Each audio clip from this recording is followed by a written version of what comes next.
Assalamualaikum warahmatullahi wabarakatuh.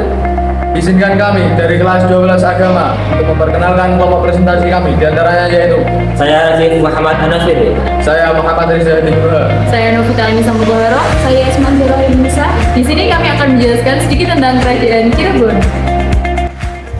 Nah, saya akan sedikit mencoba menjelaskan tentang sejarah berdirinya Kerajaan Cirebon.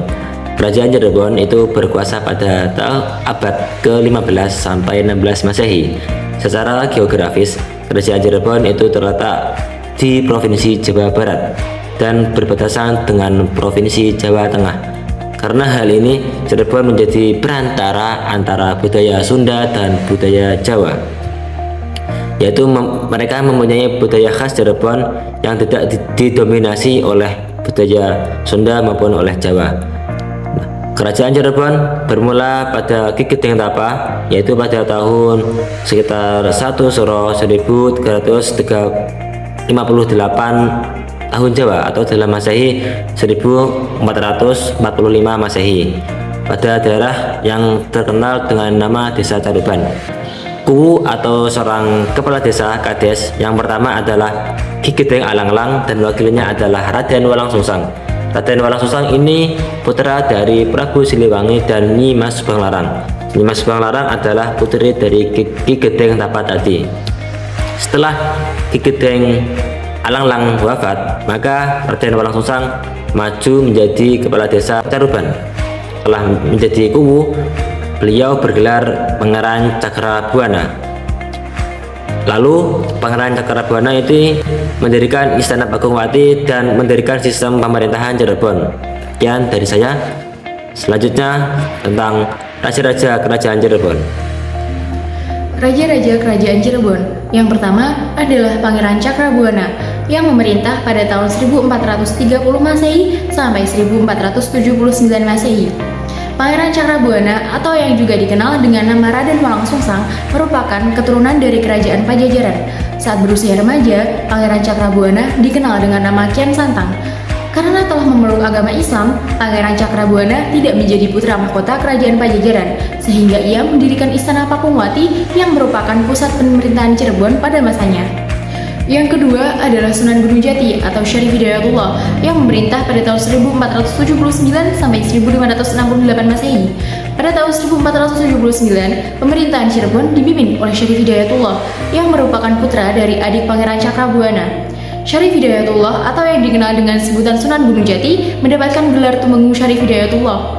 Pada masa pemerintahannya, Cirebon mengalami masa kejayaan dan beliau diyakini sebagai pendiri dinasti Raja-Raja Kesultanan Cirebon dan Kesultanan Banten, serta penyebar ajaran agama Islam di Jawa Barat. Yang ketiga adalah Fathahillah yang memimpin pada tahun 1568 sampai 1570 Masehi. Setelah Sunan Gunung Jati wafat, pemerintahan Cirebon mengalami kekosongan pemerintahan dan mulai diincar oleh VOC Belanda. Kemudian, pemerintahan di bawah pimpinan Fathahillah. Akan tetapi, Fathahillah hanya menjabat selama 2 tahun saja karena beliau wafat pada tahun 1570 Masehi. Yang keempat adalah Panembahan Ratu yang memerintah pada tahun 1570 sampai 1649 Masehi. Setelah Fathahillah wafat, pemerintahan Cirebon jatuh kepada Pangeran Emas. Beliau merupakan cucu dari Sunan Gunung Jati. Pangeran Emas mendapatkan gelar Panembahan Ratu I dan memerintah Kesultanan Cirebon selama 79 tahun, yang kemudian beliau wafat pada tahun 1649 Masehi. Yang kelima adalah Panembahan Ratu II yang memerintah pada tahun 1649 sampai 1677 Masehi. Panembahan Ratu II menjabat sebagai Raja Cirebon menggantikan kakeknya, yakni Pangeran Emas. Panembahan Ratu II juga dikenal dengan nama Panembahan Adiningsuma atau Pangeran Rasmi. Sultan Panembahan Ratu II wafat pada tahun 1677 Masehi di Kartasura. Berikutnya Cirebon terpecah menjadi 3 bagian dan menimbulkan terbentuknya 4 keraton dengan para sultannya. Puncak kejayaan Kerajaan Cirebon pada tahun 1479 sampai 1568 Masehi. Kerajaan Cirebon dipimpin oleh raja terkenal yang bernama Syarif Hidayatullah atau Sunan Gunung Jati.